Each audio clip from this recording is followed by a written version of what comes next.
The Iron Man chapter 4, the first part of it. I'm not going to read all of it. So the last we'd heard was the Iron Man had been left at the scrapyard. The space being and the Iron Man. One day there came strange news. Everybody was talking about it. Round eyes, busy mouths, frightened voices. Everybody was talking about it. One of the stars of the night sky had begun to change. This star had always been a very tiny star, of no importance at all. It had shone up there for billions and trillions and zillions of years in the constellation of Orion, that great shape of the giant hunter that strides across space on autumn and winter nights. In all its time, this tiny star had never changed in any way. Now, suddenly, it began to get bigger. Astronomers, peering through their telescopes, noticed it first. They watched it with worried frowns. That tiny star was definitely getting bigger.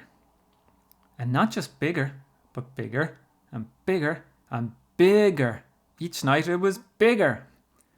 Bigger than the Dog Star, the large coloured twinkler at the heel of the hunter Orion. Bigger than Jupiter, the great blazing planet. Everybody could see it clearly night after night as it grew and grew and grew. They stared up with frightened faces. Till at last it hung there in the sky over the world, blazing down, the size of the moon, a deep, gloomy red. And now there could be only one explanation. The star was getting bigger because it was getting nearer, and nearer, and nearer, and nearer.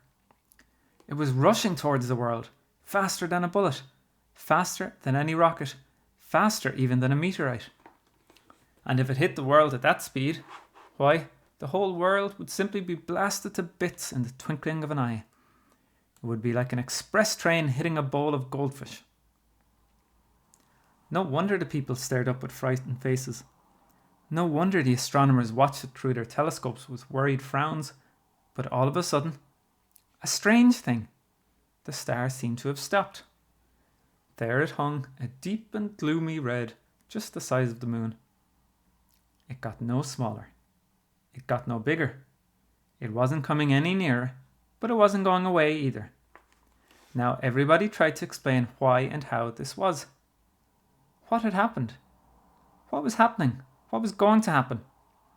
And now it was the next strange thing, and now it was that the next strange thing occurred. The astronomers noticed it first. In the middle of the giant star, a tiny black speck had appeared. On the second night, this speck was seen to be wriggling and much bigger. On the third night, you could see it without a telescope. A struggling black speck in the centre of that giant red gloomy star. On the fifth night, the astronomers saw that it seemed to be either a bat or a black angel or a flying lizard. A dreadful silhouette, and a silhouette is kind of an outline, flying out of the centre of that giant star, straight towards the earth.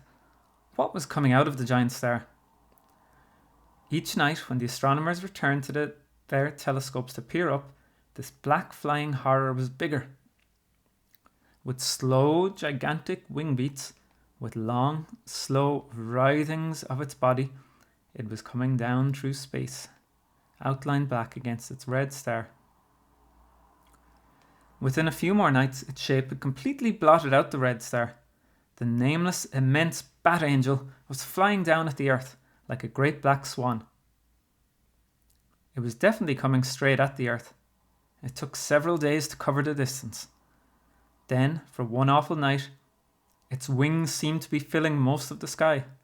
The moon peered fearfully from low on the skyline, and all the people of Earth stayed up, gazing in fear at the huge black movement of wings that filled the night. Next morning it landed on Australia. Barump! The shock of its landing rolled round the earth like an earthquake, spilling teacups in London, jolting pictures off walls in California, cracking statues off their pedestals in Russia.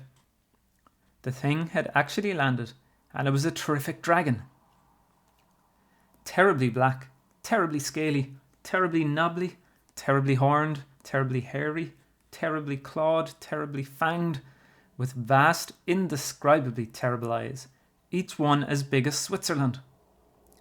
There it sat, covering the whole of Australia, its tail trailing away over Tasmania into the sea, its 4 claws on the headlands of the Gulf of Carpentaria.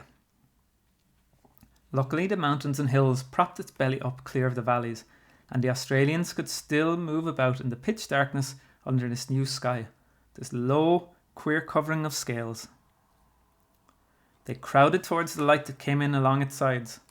Of course, whoever had been on a mountaintop when the dragon landed had been squashed flat. Nothing could be done about them, and there the horror sat glaring out over the countries of the world. What had it come for? What was going to happen to the world? Now this monstrosity had arrived. Everybody waited.